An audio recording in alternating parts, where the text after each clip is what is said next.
Shalom Bapak Ibu, Saudara-saudara dan anak-anakku sekalian. Kita akan bersama-sama merenungkan Sabda Tuhan. Karena itu kita akan menyatukan hati kita. Mari kita berdoa lebih dulu.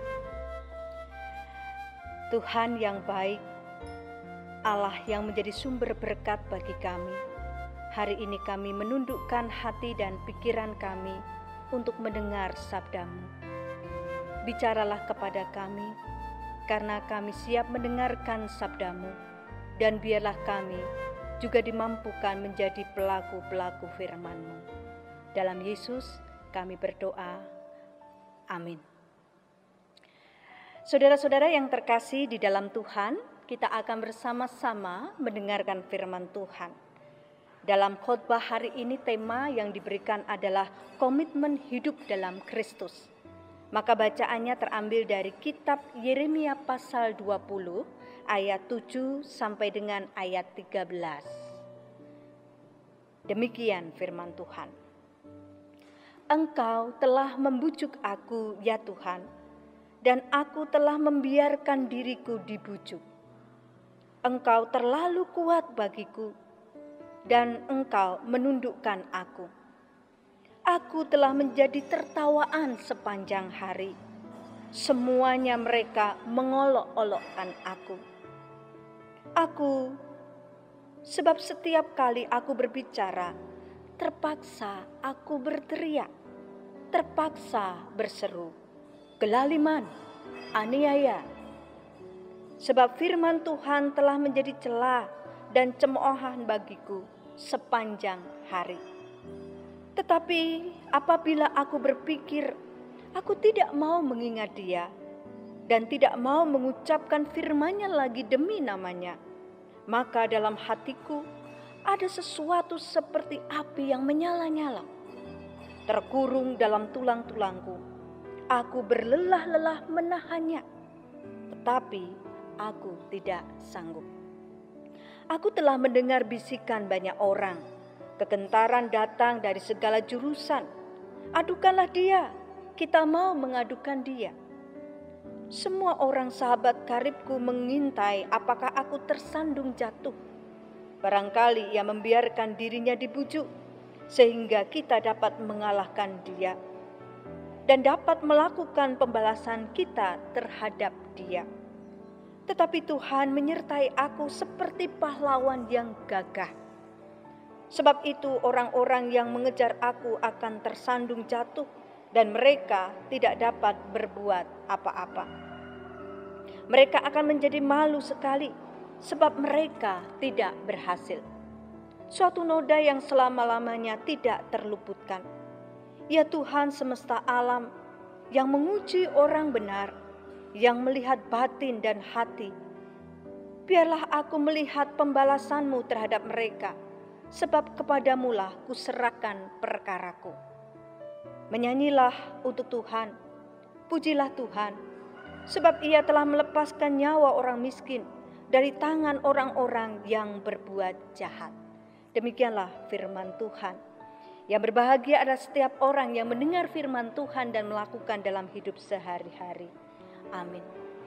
Saudara yang terkasih di dalam Tuhan, pada suatu kali ada seorang pemuda yang sedang mengalami frustasi luar biasa. Usahanya gagal, dia terlilit hutang yang begitu banyak dan rasa malu yang dia rasakan. Dia kemudian pergi ke sebuah taman untuk merenungkan dan juga menenangkan hatinya. Saudara-saudara yang terkasih, ketika dia sedang duduk di taman itu, lalu dia melihat ada sebuah sarang laba-laba. Dengan iseng dia kemudian ambil ranting lalu dia rusak sarang itu. Ketika sarang itu rusak, dia melihat apa yang terjadi. Nah saudara-saudara, tiba-tiba ada laba-laba yang kemudian mendekati sarang itu. Dan kemudian dia mengeluarkan benang yang ada di dalam dirinya. Dan kemudian membuat lagi sebuah sarang laba-laba di tempat itu juga. Sang pemuda semakin tertarik. Karena itu ketika sudah selesai laba-laba ini membuat sarang, kemudian laba-laba ini kemudian menepi. Nah, pemuda itu kemudian melakukannya sekali lagi, dia merusak sarang itu. Dia berpikir, pasti laba-laba itu akan pergi dan tidak melakukan apa-apa. Namun, luar biasa saudara, laba-laba itu kembali untuk membuat sarang itu. Dia mengeluarkan benang, menjalin kembali dengan sabar, dengan teliti untuk membuat sarang kembali. 3 kali sarang itu dibuat oleh laba-laba yang sama. Ketika rusak tidak dibiarkan, tetapi dia kemudian membangun kembali.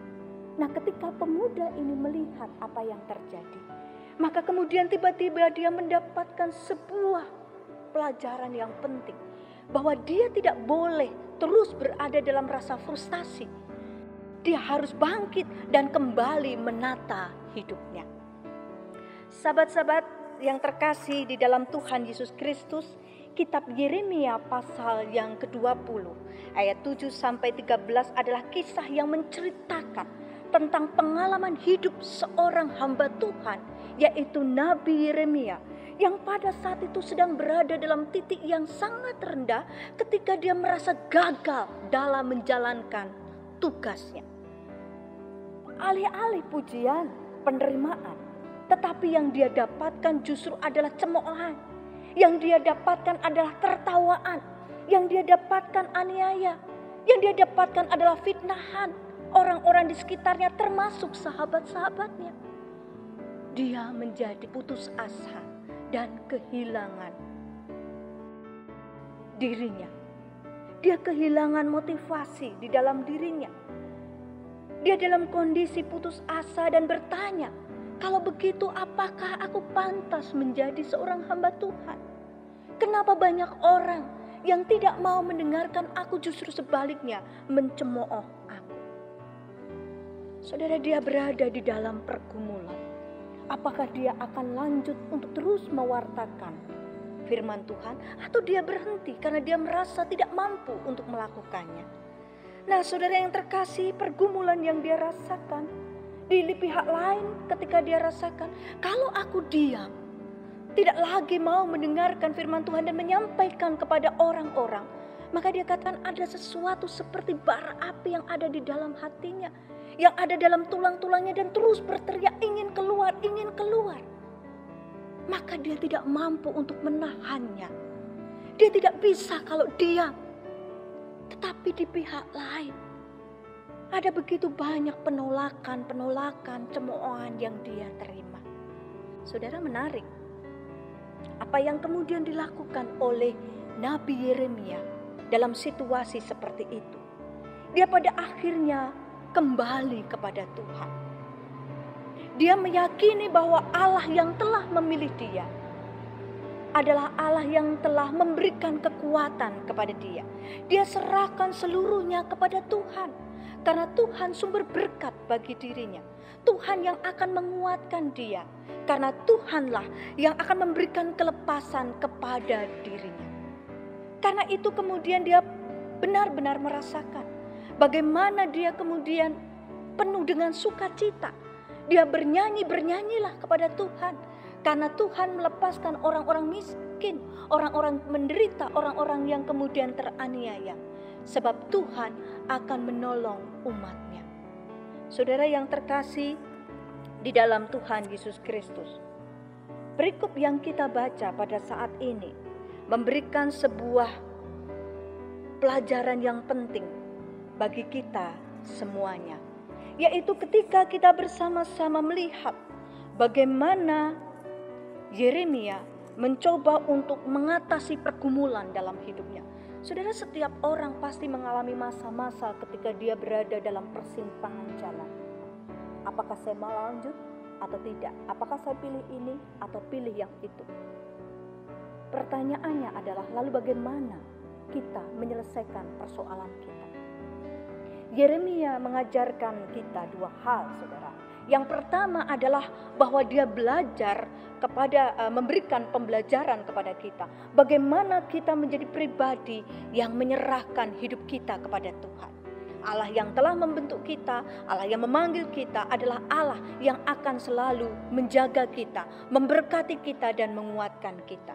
Yang kedua yang bisa kita lihat saudara adalah ketika kita melihat bagaimana kuatnya komitmen seorang hamba Tuhan. Yeremia tidak mau menyerah dengan keadaan. Dia gunakan semua pengalaman kegagalan, penolakan, cemoohan itu justru menjadi semacam cambuk yang membuat dia kemudian mau bangkit dan kemudian melakukan sesuatu yang lebih kreatif dan lebih besar daripada sebelumnya. Dia tidak mau berhenti dan terjebak dalam segala kegagalan dalam hidupnya, tetapi dia mau terus melakukannya. Maka dia mengajari kepada kita pentingnya orang memiliki komitmen. Saudara yang terkasih di dalam Tuhan Yesus Kristus, komitmen itu adalah sebuah tekad kuat terhadap sesuatu. Komitmen adalah tekad kuat terhadap sesuatu. Komitmen dibutuhkan di dalam hidup ini. Di tempat pekerjaan kita membutuhkan komitmen itu. Di dalam pernikahan kita juga memerlukan komitmen. Ketika kita melihat banyak orang yang kemudian bercerai, padahal awalnya mereka sangat mesra, mereka sangat mencintai, memuji satu dengan yang lain. Tiba-tiba kemudian mereka bertengkar dan pada akhirnya bercerai. Apa yang salah? Cintanya? Mungkin. Tapi yang jelas adalah komitmennya hidup dalam pernikahan. Sehingga mereka berhenti untuk meneruskannya. Di dalam kehidupan keluarga, pernikahan butuh komitmen, di mana kita harus menjaga satu dengan yang lain. Setiap keluarga punya persoalan, perbedaan.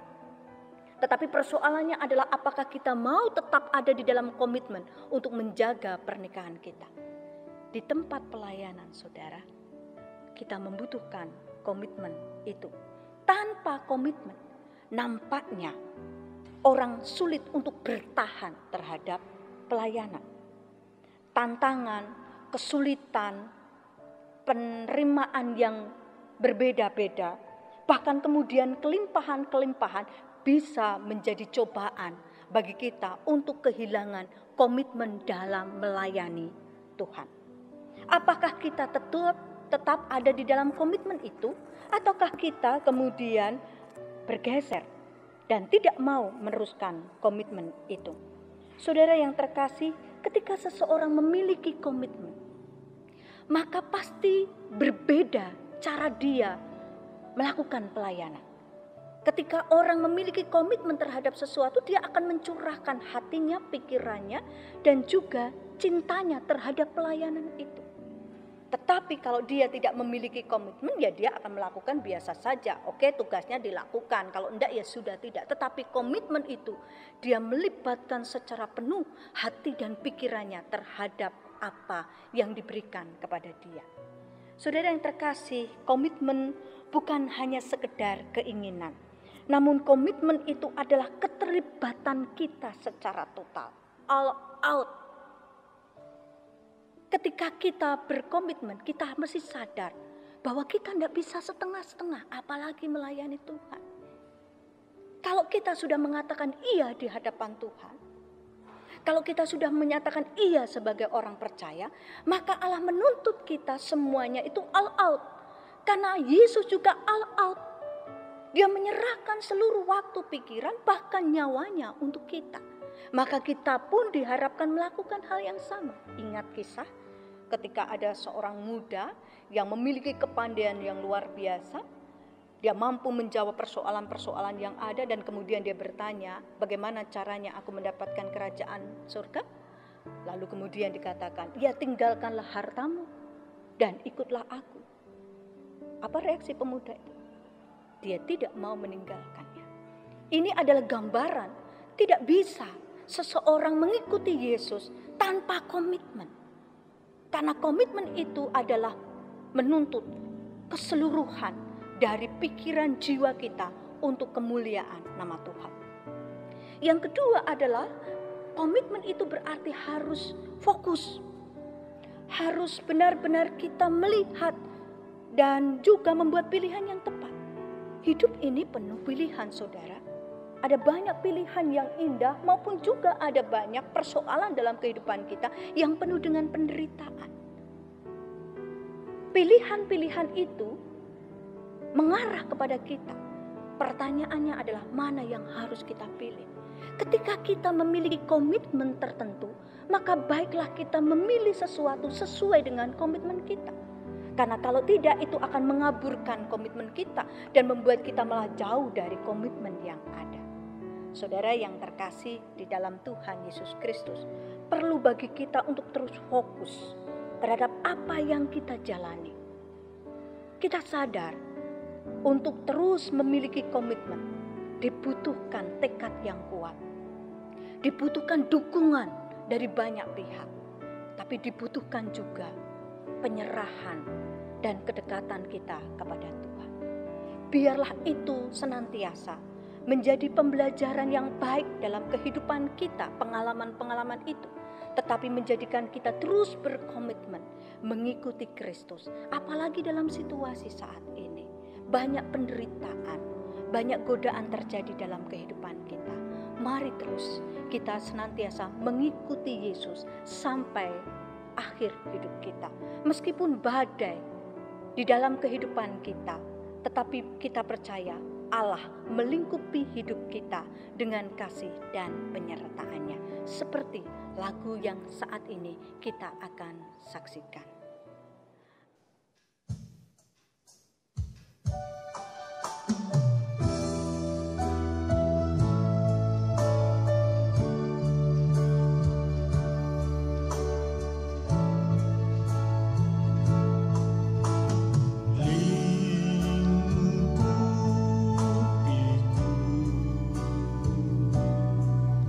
Dengan sayapmu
Mari kita berdoa bersama-sama.